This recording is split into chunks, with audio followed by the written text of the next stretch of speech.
हाँ प्रिय विद्यार्थियों, ये देखिए समांतर माध्य, इसे अर्थमेटिक मीन कहते हैं। शॉर्टकट में ए एम, ये लिखा है ए एम एम, और शॉर्टकट का भी शॉर्टकट कर दें, ए एम का भी एम कर दें।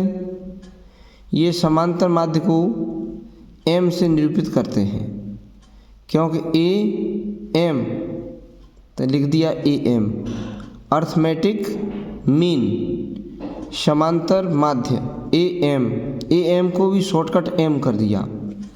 अब क्या है, समांतर माध्य आप तीन प्रकार से निकाल सकते हैं। केवल पद दिए हों तो समांतर माध्य कैसे ज्ञात किया जाएगा? एम इक्वल पदों का योग अपॉन पदों की संख्या। इसे इंग्लिश में निरूपित क्या करते हैं? एम इक्वल पदों के योग को कह देते हैं सिग्मा एक्स, अपॉन पदों की संख्या को कह देते हैं एन। जहाँ सिग्मा मीन्स ये चिन्ह ऐसा दिखाई दे रहा है, जे एम जो पड़ी हुई दिखाई दे रही है, इसे सिग्मा कहते हैं, इसे कहते हैं योग। और ये एक्स लिखा हुआ है, इसे कहते हैं पद। और एन लिखा हुआ है, ये उसे कहते हैं पदों की संख्या। संख्या गिन ली जाती है, जैसे पदों की संख्या हम गिने 1 2 3 4 5, तो पदों की संख्या 5 हो गई, एन का मान हो गया, ये पदों की संख्या 5 हो गई। ये पद दे रखे हैं, ये एक्स के मान दे रखे हैं, काफ़ी है। तो समांतर माध्य होगा सिग्मा एक्स बट्टे एन, माने पदों को जोड़ लो बट्टे पदों की संख्या का भाग। जोड़ रहे हैं हम 5 + 2 + 3 + 6 + 4, लिख दिया 5 + 2 + 3 + 6 + 4 अपॉन पदों की संख्या, ये एन है, एन पद गिन लो 1 2 3 4 5, तो ये 5 का भाग दे दिया, डिवाइडेशन कर दिया। ये ऊपर हमने ऐड किया 5 और 2 7 और 3 10 और 6 16 और 4 20, तो 20 बटे नीचे आ गया 5, तो 5 का भाग दे दिया 4 बार, ये समांतर माध्य आ गया 4। अब आपका क्या है, केवल ये पद दिए हों तो समांतर माध्य होता है पदों का योग बटे पदों की संख्या। ये एम इक्वल सिग्मा एक्स बटे एन, सिग्मा एक्स बटे एन। अगर इसमें आप बीच में एफ लगा दो इस जगह पर, तो पद और बारंबारता दी हो तो उसका सूत्र बन जाता है। देखो अभी बताते हैं कैसे। देखो समांतर माध्य जब पद व बारंबारता दी हो, जब पद और बारंबारता दी हो तो क्या होता है समांतर माध्य? जो आपका सिग्मा एक्स बट्टे एन लिखा था उसमें एफ और बीच में लगा दो, सिग्मा एफ एक्स बट्टे एन। या आपका लिखा था क्या, सिग्मा एक्स बट्टे एन, जब केवल पद दिए होते थे, केवल बस सिग्मा एक्स बट्टे एन। और अब इसमें हमारी दो चीज़ दी हैं, पद और बारंबारता दी हो तो समांतर माध्य होता है सिग्मा एफ एक्स बट्टे एन। ये सिग्मा मीन्स होता है योग, एफ मीन्स होती है, एक्स मीन्स होता है पद, और एफ मीन्स होती है फ्रीक्वेंसी। इसे आवृत्ति कहते हैं, इसे या बारंबारता कहते हैं। कोई पद बार बार आए, जितनी बार आता है उतनी उसे बारंबारता कहते हैं, बार बार आए पद। तो ये जैसे मान लीजिए आपका ये 3 पद है, ये 3 पद एक बार आया है, 5 पद 2 बार आया है, 4 पद है वो 3 बार आया है। तो ये 4 पद 3 बार आया है तो 4 की बारंबारता 3 हो गई। 5 पद 2 बार आया है तो 5 की बारंबारता 2 हो गई। 3 पद 1 बार आया है तो 3 की बारंबारता 1 हो गई। ये बारंबारता एफ से निरूपित करते हैं और पद होते हैं एक्स से निरूपित करते हैं। पद और बारंबारता दी हो, और यहाँ और क्या होता है, एन क्या होता है, वो बारंबारताओं का योग होता है। माने जो तुम्हारी फ्रीक्वेंसी आई है, बार बार आवृत्ति आई है, उन सब का योग कर देंगे, एफ का योग एन कहलाता है। ये पदों की संख्या ही होती है, क्योंकि 3 आया है 1 बार, 5 आया है 3 बार, और 4 आया है 5 आया है 2 बार, और 4 आया है 3 बार। तो ये तुम्हें ये वाली लाइन जोड़ लेंगे, ये एन कहलाएगी, इनका योग एन कहलाएगा। अब हमने देखा कि समांतर माध्य क्या होता है, सिग्मा एफ एक्स बट्टे एन, ये होता है। तो यही हमने क्या किया, ये हमारी ये लेटी हुई लाइनें लिखी हुई हैं, हमने उन्हें खड़े में कर दिया ऐसे। ये एक्स वाली लाइन थी, पद वाली लाइन, वो हमने ऐसे कर ली, और एफ वाली लाइन थी, हमने उसे ऐसे बना दिया।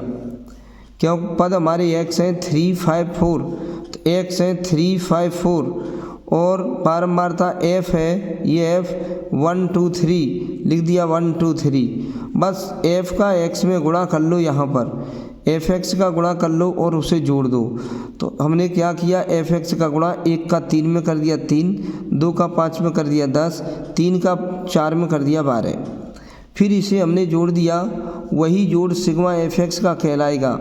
एफ और एक्स का गुणा करके जोड़ दो, 3 2 5 ये लिख दिया, 1 1 2 ये लिख दिया, 25 आ गया।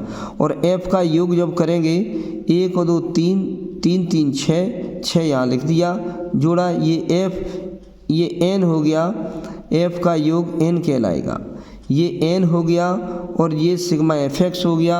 सूत्र लगाएंगे समांतर माध्य इक्वल सिग्मा एफ एक्स बट्टे एन। तो सिग्मा एफ एक्स लिख दिया 25 और एन की जगह 6 लिख दिया, 6 का भाग इसमें दिया, 6 चौक 24, दशमलव लगा के 1 बचा, 0 का तारा 6 एकन 6, 4 बचे, 6 छिंगे 36 लगभग। ये दशमलव में जा रहा है, पूरा नहीं जा रहा है, लगभग लिख दिया। दशमलव के देख से 2 अंक तक निकाल दो, आंसर आपका मान लिया जाएगा। अब ये तो आपका पद और बारंबारता दी हो तब हो गया। ये केवल पद दिए हों, केवल पद दिए हों तो समांतर माध्य ऐसे निकाला जाता है, और पद और बारंबारता दी हो तो समांतर माध्य ऐसे निकाला जाता है। और यदि हमारा जब वर्ग अंतराल और वह बारंबारता दी हो तो समांतर माध्य कैसे निकालते हैं। जब वर्ग अंतराल व बारंबारता दी हो तो समांतर माध्य कैसे निकालते हैं। वर्ग अंतराल दिया, इसे कहते हैं, वर्ग को कहते हैं क्लास और अंतराल को कहते हैं इंटरवल। ये हो गया क्लास इंटरवल वर्ग अंतराल, 0 से लेके 10, 10 से लेके 20, 20 से लेके 30।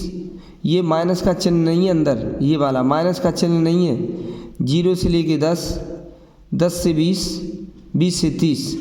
तो बारंबारता है 0 से 10 की 2, 10 से 20 की बारंबारता 1 और 20 से 30 की बारंबारता 3। ये अब ये कैसे करते हैं हल। वर्ग अंतराल हमारा ये से दिया था, ऐसे लेटा हुआ, हमने इसको खड़े में कर दिया। 0 से 10, 10 से 20, 20 से 30, 0 से 10, 10 से 20, 20 से 30। फिर बारंबारता हमारी ये दूसरी लाइन है 2 1 3, बारंबारता को एफ कहते हैं, 2 1 3। फिर मध्यमान कैसे निकलता है, निम्न सीमा और उच्च सीमा को जोड़ के आधा करो, इसे मध्यमान जैसे x से निरूपित करते हैं। ये x होता है मध्यमान। ये वर्ग अंतराल क्या होता है, ये निम्न सीमा होती है, ये उच्च सीमा होती है। 0 से 10, ये माइनस का चिन्ह नहीं है, से है, 0 से लेके 10। तो निम्न सीमा 0 हो गई, उच्च सीमा 10 हो गई। तो इन दोनों को जोड़ लेते हैं, 0 में 10 जोड़ो 10, 10 का आधा कर देते हैं 5। फिर निम्न सीमा 10 है, उच्च सीमा 20 है, इन दोनों को जोड़ेंगे, 20 और 10 30, 30 का आधा 15। ऐसे ही ये 20 ये 30 है, इन दोनों को जोड़ो, इसका आधा कर देंगे, 50 का आधा 25। ये हमारा 25 आ गया, ये मध्यमान हो गया, इसे x कहते हैं। फिर हम f(x) का मल्टीप्लाई करेंगे, 2 का कर देंगे 5 में, f(x) का मल्टीप्लाई 2 का 5 में 10 हो गया, 1 का 15 में 15 हो गया, 3 का 25 में 75 हो गया।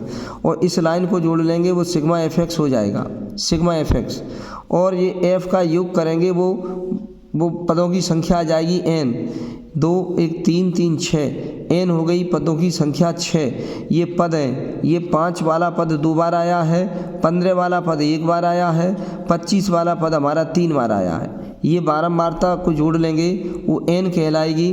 और f(x) का गुणा करने के बाद इस लाइन को जब जोड़ेंगे, वो सिग्मा f(x) कहलाएगी। सिग्मा माने जोड़ दिया, f का x में गुणा करके जोड़ दिया, वो 100 हो गया। तो समांतर माध्य होता है सिग्मा f(x) बट्टे n। इसमें मान रख दो, सिग्मा f(x) का मान 100 और n का मान ये रख दिया 6। फिर 6 का डिवाइडेशन कर दिया, 6 का भाग 10 में दे दिया, 6 एकन 6, 4 बचे, 0 का तारा ले लिया, 40 हो गए, 6 छंगे 36 बचे 4, दशमलव लगा के फिर 6 का भाग दिया, 6 छंगे 36, 6 छंगे 36 लगभग ऐसे आ जाता है।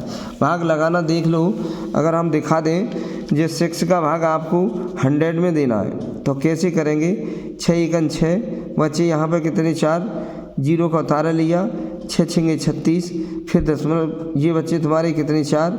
अब भाग नहीं जा रहा है, यहाँ कोई अंक नहीं है, दशमलव लगा के एक 0 बढ़ा लेंगे, फिर 6 छंगे 36, फिर क्या करेंगे बच्चे, फिर 4, फिर 0 बढ़ा लेंगे, फिर 6 छंगे 36 करेंगे। ये आपका चलता रहेगा, चलता रहेगा, ये आपके बचते रहेंगे 4 4 और चलता रहेगा तो 2 अंक बाद 0 के 2 अंक बाद मान निकाल लो। ये आपका आंसर हो गया। तो हमने बता दिया कि जब वर्ग अंतराल और बारंबारता दी हो इसे क्लास इंटरवल कहते हैं। 0 से 10, 10 से 20, 20 से 30 ऐसे दिया हो तो समांतर माध्य ऐसे निकाला जाता है। और हमने आपको बताया है कि केवल पद दिए हों तो समांतर माध्य ऐसे निकाला जाता है, और पद और बारंबारता दी हो तो समांतर माध्य ऐसे निकाला जाता है, और वर्ग अंतराल और बारंबारता दी हो तो समांतर माध्य इस विधि से निकाला जाता है। ये विधि आप तैयार कीजिए, आपको ये कक्षा 10 में भी काम देंगी और ये 11 में भी काम देंगी, और एग्रीकल्चर वगैरह उसमें भी काम देती हैं। बीएड वगैरह जब करोगे उसमें भी आएंगी ये वाली विधियाँ। तो आप इन विधियों को देखो, वीडियो को लाइक करो और शेयर भी करो, और चैनल अगर सब्सक्राइब नहीं किया है तो उसको सब्सक्राइब करो। आपको हम खबर देते रहेंगे और आप ये क्वेश्चनों को देखते रहें और आप पढ़ते रहें।